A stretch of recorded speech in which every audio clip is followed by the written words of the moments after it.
Muito obrigado. Vou tentar ser breve. O meu agradecimento ao professor Nuno Cunha Rodrigues pelo convite para integrar este painel, os meus cumprimentos aos membros do painel, com uma saudação especial à professora Maria João Estorninho pela forma notável como se desempenhou desta difícil tarefa. Eu, no final do século passado, fui convidado para integrar uma comissão de revisão, naquele caso, do Código da Propriedade Industrial. Deram-nos 2 meses para fazer a revisão do Código. O Presidente não era uma pessoa tão empenhada como a professora Maria João Estorninho e, portanto, disse logo, bom, como o despacho saiu em julho, o mês de agosto não conta. A Comissão acabou por conseguir fazer um projeto em 8 meses e, portanto, foi entregue ao Governo em março de 1999 e veio resultar num código já no século XX, 4 anos depois. E, portanto, eu espero que o código que a Comissão, presidida pela senhora professora Maria João Estorninho, elaborou, tenha um desfecho mais célere do que o que aconteceu com esse Código da Propriedade Industrial. Eu devo dizer que os atrasos se compreendem, porque nós também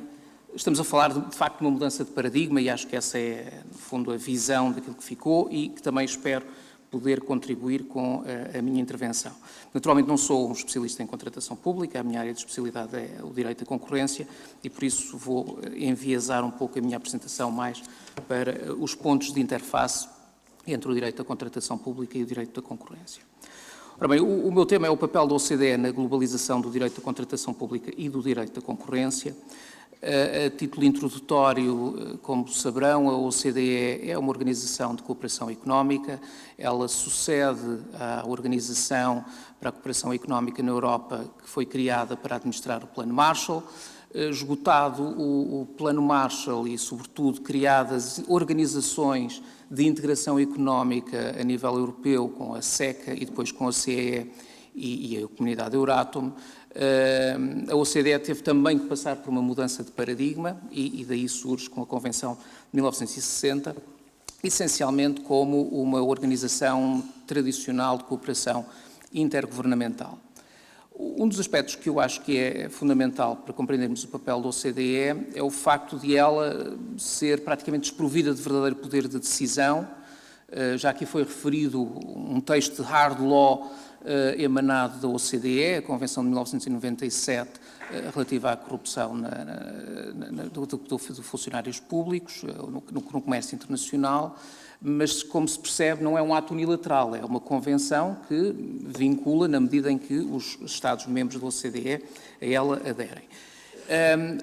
Dito isto, e portanto, vendo-se que a OCDE tem essencialmente poderes de natureza de soft law, portanto, poderes de recomendação, a verdade é que a OCDE tem conseguido sucessos notáveis em várias áreas onde é difícil estabelecer um consenso internacional para a elaboração de regras de hard law, em que é difícil chegarmos a normas de natureza convencional. Basta pensarmos na área da cooperação fiscal, o combate à corrupção, que já aqui referi. Uma outra área muito importante, que é a área da regulação das multinacionais, envolvendo aqui vários aspectos, incluindo também aspectos ambientais, laborais, de proteção de direitos humanos e outros, onde a OCDE, através de uma mistura bastante habilidosa de emissão destas recomendações, de comunicações e, sobretudo, de um exercício de peer review, em que os Estados são chamados eles próprios a avaliar o trabalho de outros na prossecução dessas melhores práticas, através destes instrumentos de soft law,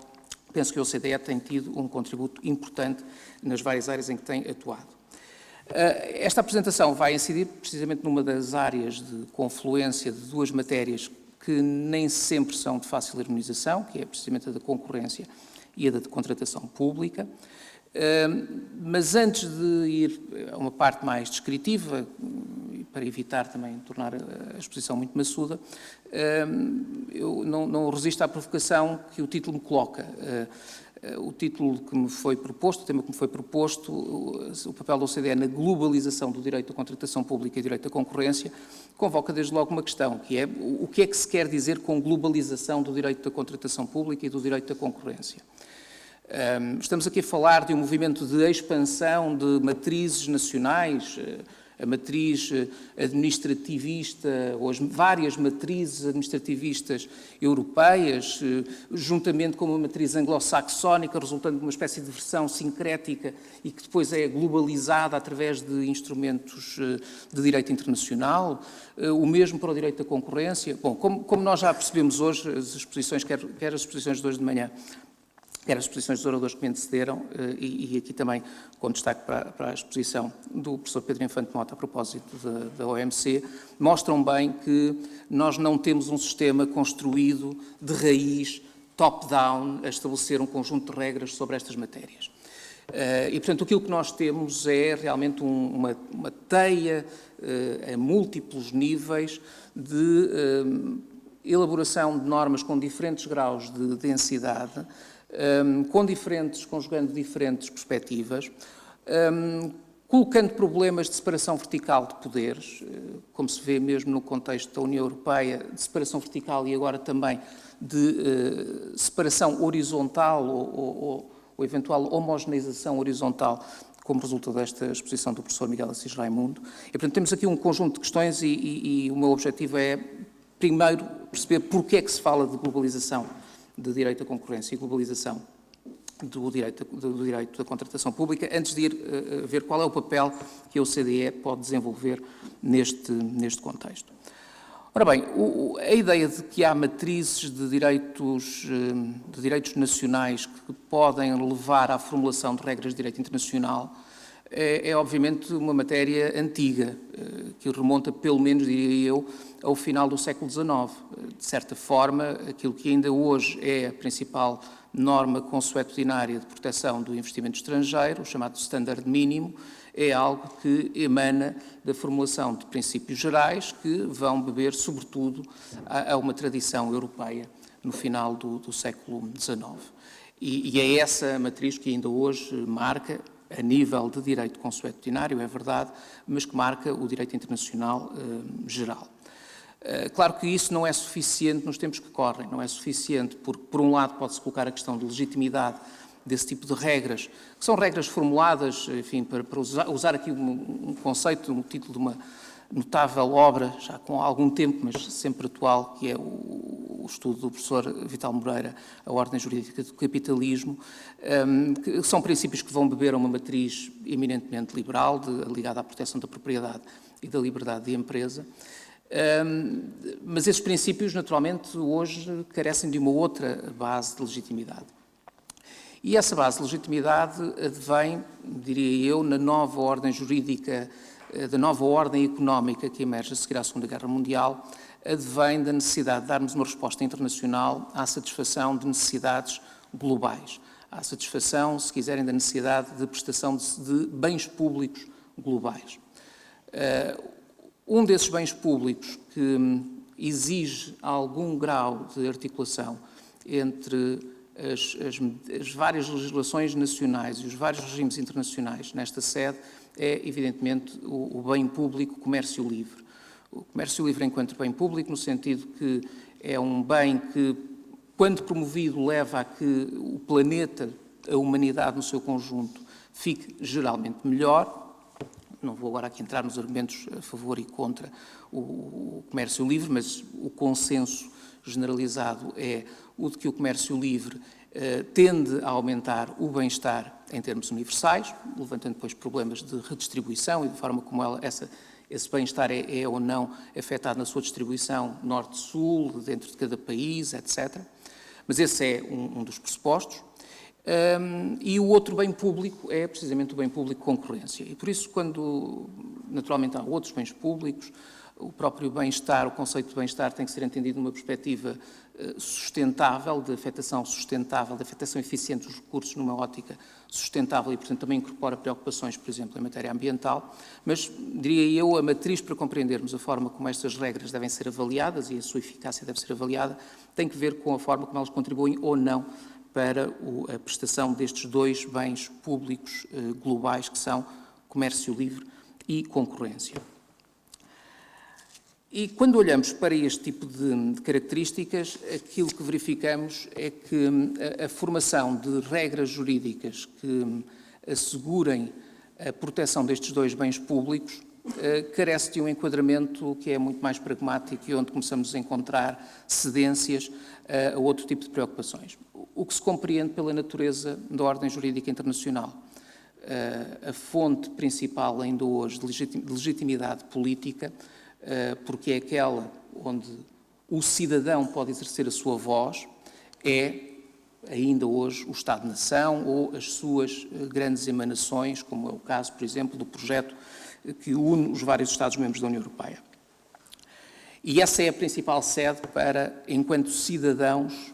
nos podermos exprimir. O mercado global, é verdade que há por vezes a tentação de confundir a tal cidadania cosmopolita com o estatuto de consumidor,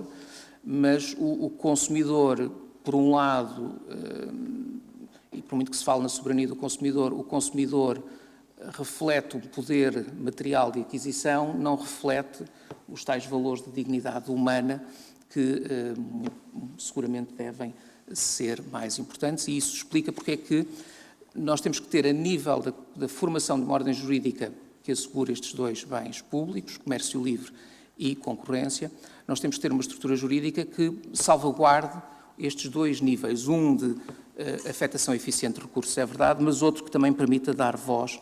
aos cidadãos das várias entidades participantes. E isso explica porque é que nós temos, por exemplo, regras no contexto da Organização Mundial do Comércio. Nós já vimos aqui que há diferentes níveis de articulação. O próprio caso da União Europeia, em que nós temos uma progressiva europeização dos direitos nacionais, colocando desafios, como aqui agora foi visto, a uma expressão soberana da vontade das comunidades nacionais. Essa tensão passa também, por exemplo, no caso de um regime mais claramente virado para a proteção de um bem público, que é a liberdade de comércio, o comércio livre, que é o caso da Organização Mundial do Comércio. A Organização Mundial do Comércio é pragmática e, portanto, nós não encontramos nela normas que sejam totalmente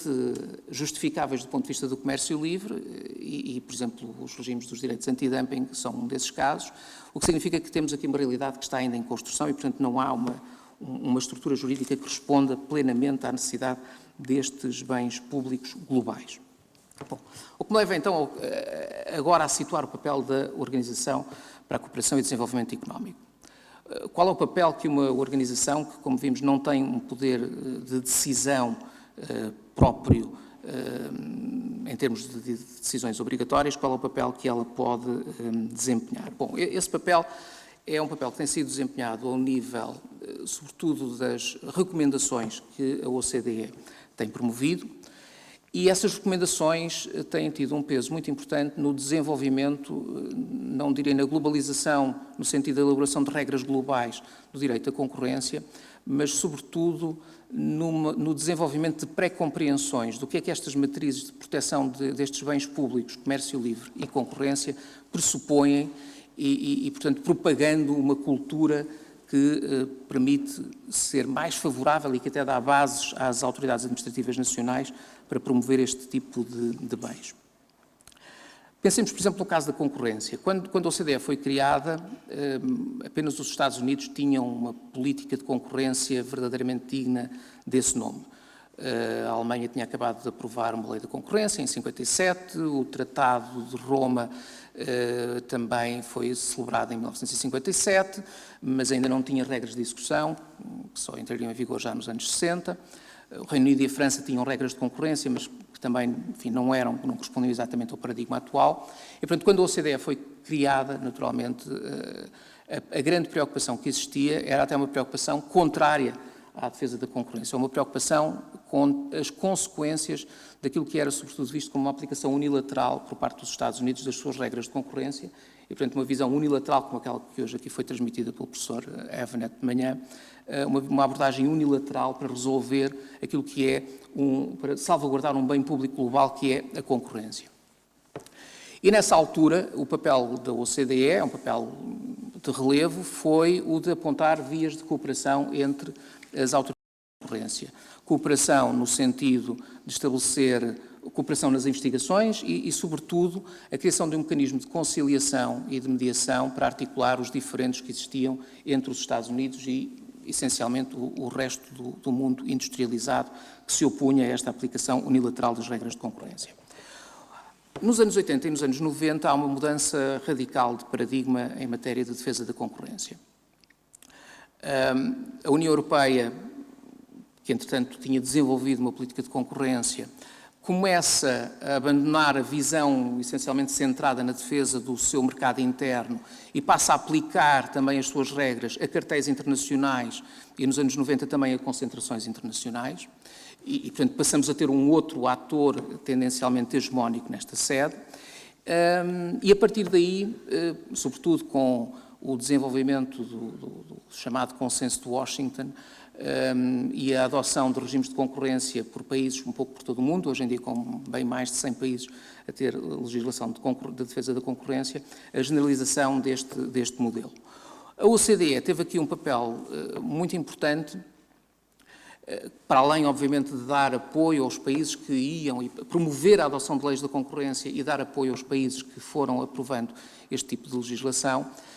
A OCDE ultrapassou aquilo que seria um papel mais procedimental, a tal via de cooperação entre autoridades nacionais, ou a tentativa de criar mecanismos de conciliação nos casos de conflito entre abordagens unilaterais, e passou a desenvolver, através de um mecanismo de soft law, uma recomendação, a desenvolver aquilo que hoje em dia é, digamos, o embrião de um princípio de ordem pública e económica internacional em sede de defesa da concorrência, que é a definição de chamados cartéis hardcore. Isto é, a definição de práticas que, de um ponto de vista do consenso económico e jurídico, devem claramente ser proibidas, devem claramente ser consideradas como contrárias a uma ordem pública internacional emergente. E essa recomendação de 1998 inclui, entre outras coisas, também, precisamente, a colusão no caso dos contratos públicos. Não tenho tempo aqui para entrar em detalhes no que está por trás desta recomendação. Sublinhava apenas o seguinte: a lição que resulta desta recomendação, para mim, é esta. É de que quando há uma cooperação e um alinhamento de interesses entre os Estados Unidos e a União Europeia, sem prejuízo de outros parceiros importantes no seio da OCDE, como o Japão, o Canadá, a Austrália, hoje em dia também a Coreia do Sul, quando há uma convergência de interesses entre Estados Unidos e União Europeia, a adoção deste tipo de instrumentos pode contribuir para formar consensos em torno destes princípios, de princípios de defesa da concorrência neste caso. Quando esse consenso não existe, e veja-se o caso do Acordo Multilateral sobre Investimentos de 1998, que fracassou precisamente porque do lado da União Europeia não havia um consenso, quando esse consenso não existe, a OCDE não pode desempenhar o seu papel. Ora bem, do lado da contratação pública, portanto, este é um trabalho que tem sido desenvolvido sobretudo na linha de defesa da concorrência, através do Comitê da Concorrência da OCDE. Uma outra vertente que é bastante relevante para este tema é a vertente que parte dos princípios de boa governança para desenvolver um conjunto de práticas tendentes a promover a eficiência na contratação pública e a combater a corrupção. Para ser breve, isto traduz-se num conjunto de instrumentos que são hoje em dia do maior relevo, ainda que, repito, essencialmente instrumentos de soft law.